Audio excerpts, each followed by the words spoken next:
Back in September 2020, we sold our house in the UK, then moved to Normandy in France, where we bought an ancient French farmhouse with various outbuildings, including an old barn, a small cottage with 2 woodlands, and 3.5 acres of pastured land in a beautiful national park area.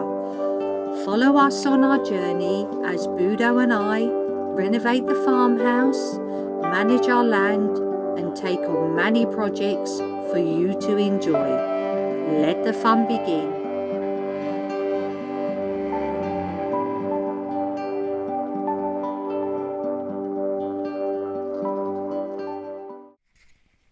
Welcome.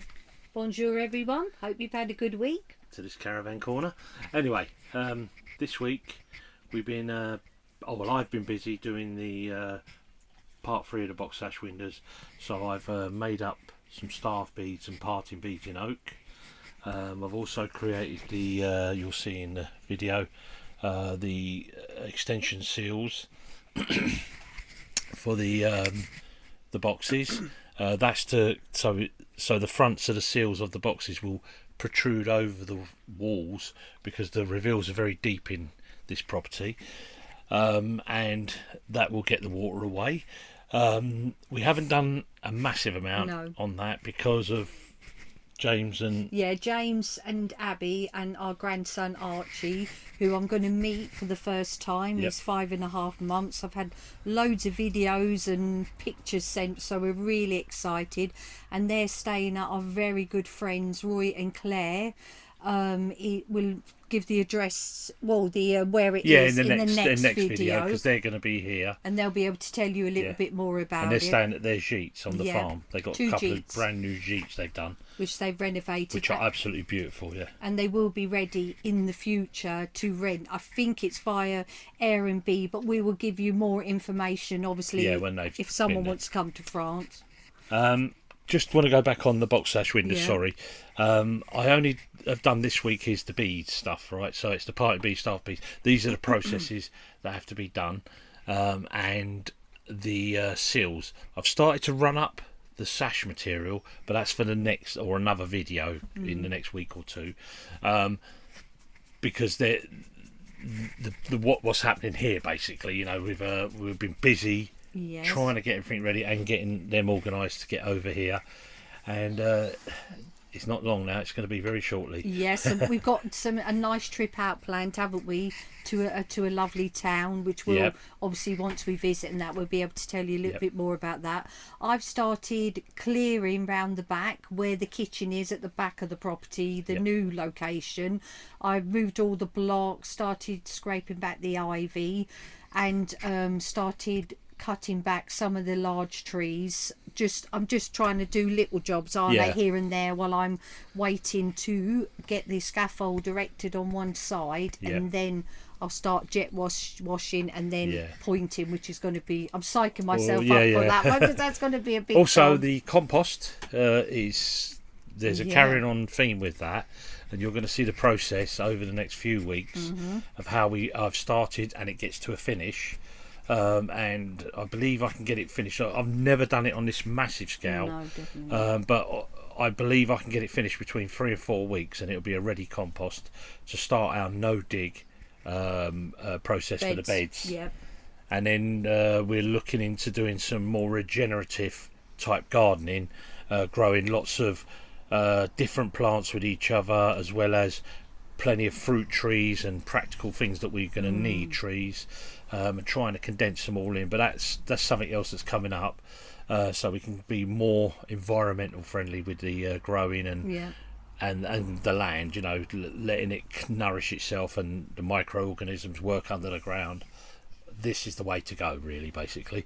And that's been it, really. And we're a bit shattered today, though, aren't we? Because it's evening time now. That's where it's quite late. A little bit more quieter. We're normally hyper during the day, aren't we? Bounded with anything. A bit shattered, and now and we're a bit sorry because this video is a little bit late.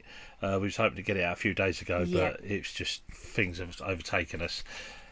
But we have got plenty of footage for these videos, and we know we're going to have a load more footage coming up. And we could have a little bit of good news. Oh yeah. Orange has been doing a bit of maintenance. Orange is our is our provider for our provider. internet.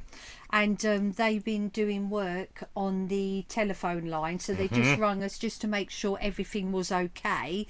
And she told me that the engineer will be ringing us at the end of June to see if the line is ready to take the fibre optic. So there's a little bit of hope, isn't there, that we will get super if we can get the fibre optic, then we can get obviously more videos out. Yeah. We can probably do 2 to 3 every week, and there will be a lot quicker process. But we'll see how that comes along. So we don't know yet. Keeping our fingers crossed. France seems to be 1 month, could be 3 months. Yeah. You know, so you will get it. We are going to get it. But it's when. Just when. Anyway, guys. Yep. We're going to cut it off there now for a caravan corner, and you should get another video in about another 3 or 4 days after this one, hopefully. All right, with including our family, and you'll get to meet our family in the next caravan corner. Yeah, we're going to bring them into it. They don't know yet. No, they don't know yet. They're coming into caravan corner as well. Anyway, guys, have a good week. Bye. Bye. Okay, folks. Morning. This is the start of part 3 of the box sash windows. So I'm making the beads at the moment. I've just cut all these up to the sizes I need, so they're getting ready to go through the planer, so I can plane them up all nice and smooth and ready. These are going to be what we call the staff bead, and that's what I'm going to be recreating there. If you can see that, come a bit closer. So that's the mould I'm going to create what we call a staff bead. And these ones over here are going to be called parting beads, or they are called parting beads, sorry. And that's what I'm going to create. So you can see that. Now this little plastic insert in here, okay, and same with in here, they hold a draft excluder that goes in. And when I make all my joinery, I always put this in. Draft excluders and things, you know, just to finish things off. Always do it normally at the end, but anyway, we're going to run all these up now today. So I'm going to show you them as they're run up after, when they're done. And then here, these parts here are going to be the extension seals. So what will happen is this will slope down at a 15-degree roughly angle, round over, come back, and then it'll have a little drip cut into their groove, and then there'll be a little rebate there coming down. I think you call it rabbit in America, but we call it rebate here. Okay, so rebate it down, and then this slots into the box sash seals, and we call this like an extension seal. And what this does basically, it gives us from the box sash which sits here to here, gives us that extension to throw the water away, to get the water off the rain and that, you know, off the windows. But you'll see that as it comes together. It's hard to explain that until you I can actually show you that in its actual position. Anyway, that's the first bit, so we'll come back soon. Okay then, folks, I've now got the seals done, the front part of the seals. So these are the extension seals, and as you can see on here, you can see about this rebate I was talking about here. And then here, if you can see that, I'll turn it over actually, there's a groove in here, and that's for the drip. So the water drips away, it'll run down here, runs round, and it comes to an edge, which is that edge under there, and then it drips off. And this will be the wall here somewhere, about here, so the water won't come back to the wall, if you like, or capillary. It'll just go onto that edge there and drop off. But once this is fixed on, this is what it looks like. So this is the main seal with the boxes to here to here, and because I never had the fixed stock, I had to build it up. I had a piece on there, glue it, and then match that line underneath, and then put these seals into a rebate, into a housing joint, if you like, in here. And that's a tight joint as well, nice and tight, but I've left a gap there at the back just for a little bit of glue and expansion if it needs to do it. But that's the seal. So the front of the box comes up here, and then that's the overhang, and your shutters should come inside and shut in here somewhere without failing up against this edge. There's plenty of space there for them to sit inside.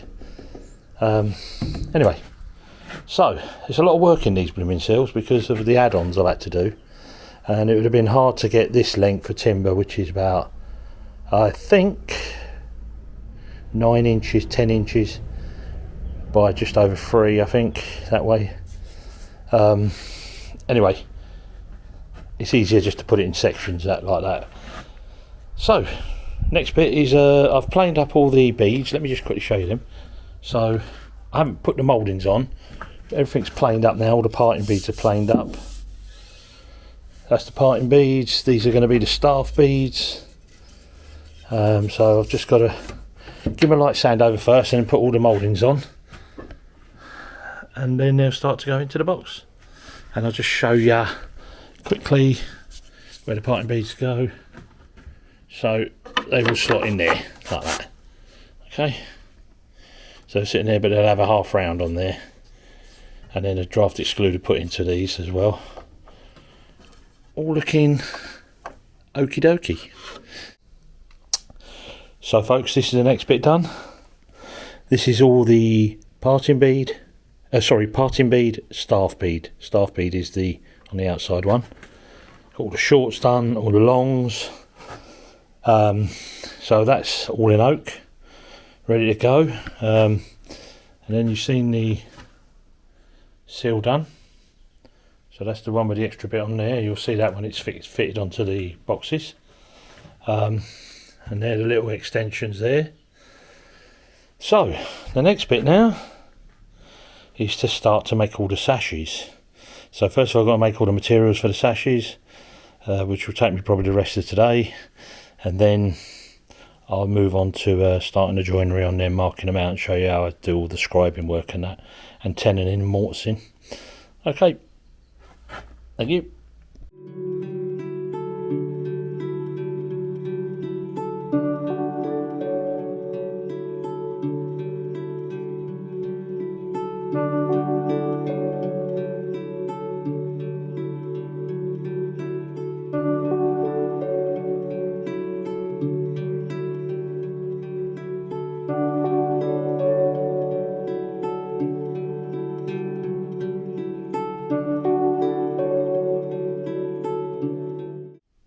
Okay, so now I'm cutting in these staff beads, which is these ones here. So they just go in like this, cut to length, and they sit in there. Okay, that goes from one end to the other. And you notice on the ends is a 45-degree mitre. All the parting beads are in. So that's this bead here that you can see moving. Okay, and it goes over the top as well. So it goes through the top, down both sides, and that parts the two sashes from each other. So now I'm doing the last two beads here. So I've cut a mitre to slot into there. Okay, that will push up tight against that, and that's the sort of finish you get. And I'm just going to cut the one at the bottom. I'll try and show you how I do that, because I rough cut it with a saw, and then I guillotine cut it or plain cut it to get that lovely smooth finish there, so we get a nice joint, especially in oak when it's being seen. You want it right. Okay, so let me try and set myself up and show you how to do that. Okay, so what I've done is I've cut the mitre at the one end, then I've offered the staff bead, so I've put the mitre in down at the bottom. I've done it this way around this time.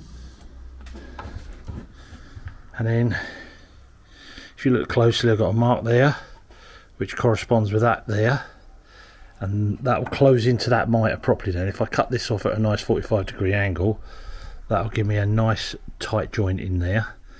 And I always allow about a mil, between a mil and a mil and a half, well, up to 2 mil, depends, because if the longer it is, the more spring you've got in the wood. So let me just show you that.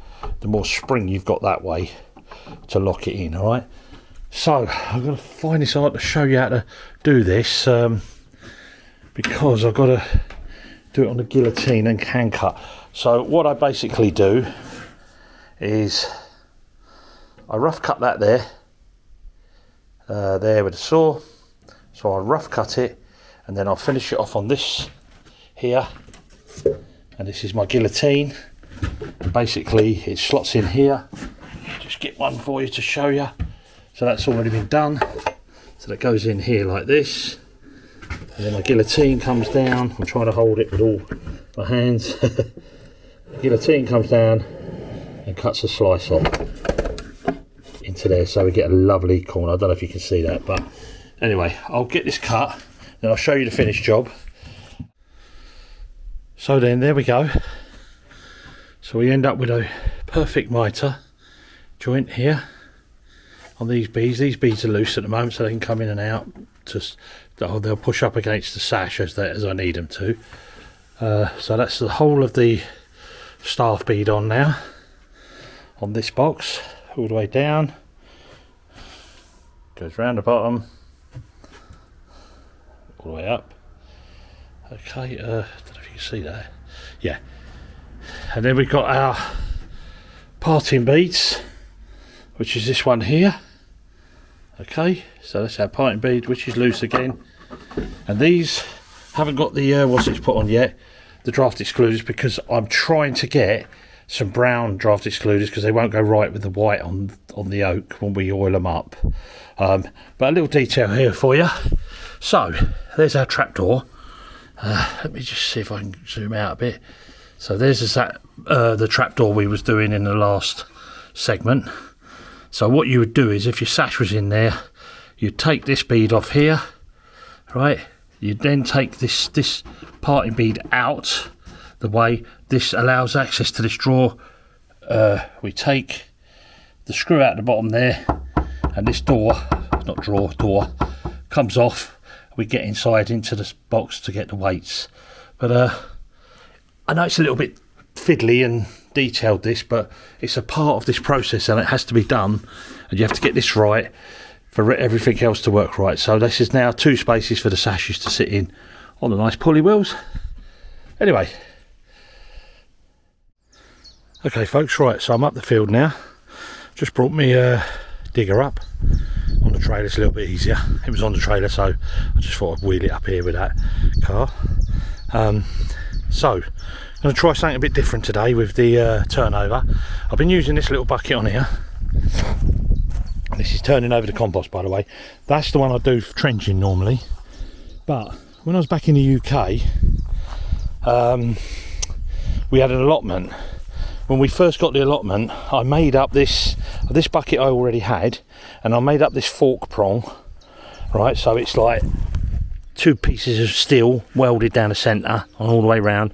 Put some bolts in it, and then I've just bolted it in there actually, and it comes off as one assembly, and I've just put the bolts on to lock it on. And I think this will make a fantastic bucket for turning the compost, because we've got so much of it, and we're going to have a lot more coming from we've got four or five now friends that are going to start supplying us stuff that they find hard to get rid of. So it's a win-win situation, and it's all good for the environment. But so I'm going to get the digger off, and then I'm going to tackle, let's just go over here, that compost there. It's currently cooking at 60 Celsius, 140 Fahrenheit. I think that's what they say in America, yeah, Fahrenheit. And it's cooking well. It's starting to go a little bit black inside as well, which is nice, but I don't want it too hot in there. I want to get it spun over now, get some more water on it, and then do it again in 3 days or 4 days time. Seems like a lot of work, but the digger's it's here, it's just down there. It's, it's 2 minutes to bring it up here for me. It's the end of the day now, last job for today, and then can have a couple of beers and have a rest. Anyway. Budo's just moved this compost over and turned it all over as well.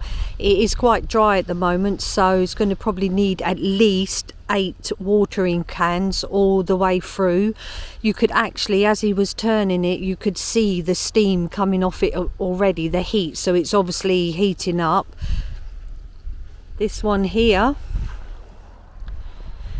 this is obviously at the beginning. This one's going to need some more grass, which is the nitrates, and also watering as well.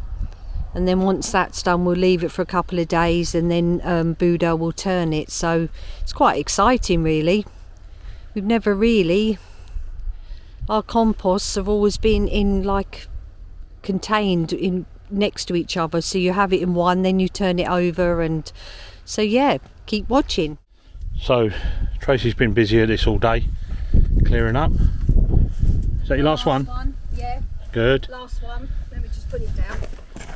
We might as well put it over there. Yeah. Do it over there and come back. Eight picking up things twice. So you got all the blocks out, that's good, isn't it? Yeah. Well done. Actually, see now how big it is, can't you? Yeah. The actual space, well, look, it's really big. If I stand over in the corner, Yep. I'm on this wall here. If you go and stand over there on the other corner, Trey. So this is the size that our kitchen's going to be, corner to corner, and it'll be the same the other way, obviously. So Tracy's exposed all these walls now. A little bit more to do there, but. And also, I'm just going to chip away here at all these brambles. Yep. And you see all the stone there? Yep, down there. I'm just going to lay it on behind that. this tree bush thing. Yeah. Lay it where the wall is there, just lay them on top, and then that's it, because you'll do a Yeah. lot of the work with the digger. These I'll chop down with the saw. Yeah, we'll keep the poles for the wattle and door Yeah. fencing we're doing. So what I'll do is put them in separate piles so we don't burn them. Yep. And just cut these ones down, and then that's ready for you. With a digger. Yeah, because you've got to go in that way, haven't you? Yep. But tomorrow I won't be doing it. No, it won't. I'm just... Because you know why? I'm going to get a few tonnage of horse poo. Horsey poo. Well rotted horse poo. And it is lovely. So I'm going to, I think Adam's going to help me tomorrow, he said. Yeah. We're going to take the digger up there in the big trailer, and then we'll start bringing it over slowly. Yeah. I'm just nibbling away at things because this has to be cleared, doesn't it? And then when we do, I quote, get spare time, I'm going to jet wash this all in one hit. Yeah. Yeah, or just inside here, and then I can start pointing because I'm going to be there for a long time. Well, this is sort of northeast, isn't it? Northeast facing, if you like, there. More, yeah. So that's why you're going to get all that licheny stuff and because wherever this it is is. the worst side, isn't it? Down It's funny that though, side if you is not. it's weird if you scratch this, Comes right, and you smell it. It's got like a perfumey smell. It's weird, but and look at all the granite stones either side of the door as well. and don't worry, we're not going to eat it or nothing or lick it. Don't eat this. This could be it's got, harmful. it's weird. Remember we cleaned the front off? It had the same perfumey. But it will look so nice from up there, won't it? Once you see that. I'm well pleased about this though. This kitchen here, Nice and checking it on the cadastral, it seems to be all in place. So, because that was the wall where the building ended, Yeah. they must have scrubbed all that out and put it down here from that wall there. We're going to go on top of that. And also, if you look over there, Yeah, I see them. The stairs over the. 2 steps there. So you got steps coming out. A door was there in that back bit there as well, which they bricked up with. Well, as we clear it out, we'll start to find things and that. You know, Little bits and start to bobs. find how it was all constructed. And I'll keep this bit corrugated as well. Look behind you, because that can come in handy for a cover if you're trying to store things. Or Okay then. Well, so it's getting on. finish time now. Yeah, And I think looking up there at the clouds, They do look a bit. it looks a bit grey up there, that sky. So I think it might have a little bit downpour, which is good. We need it. I'm not making a list for outside though, because it'll be too long. Okie dokie, that's it now. Ciao.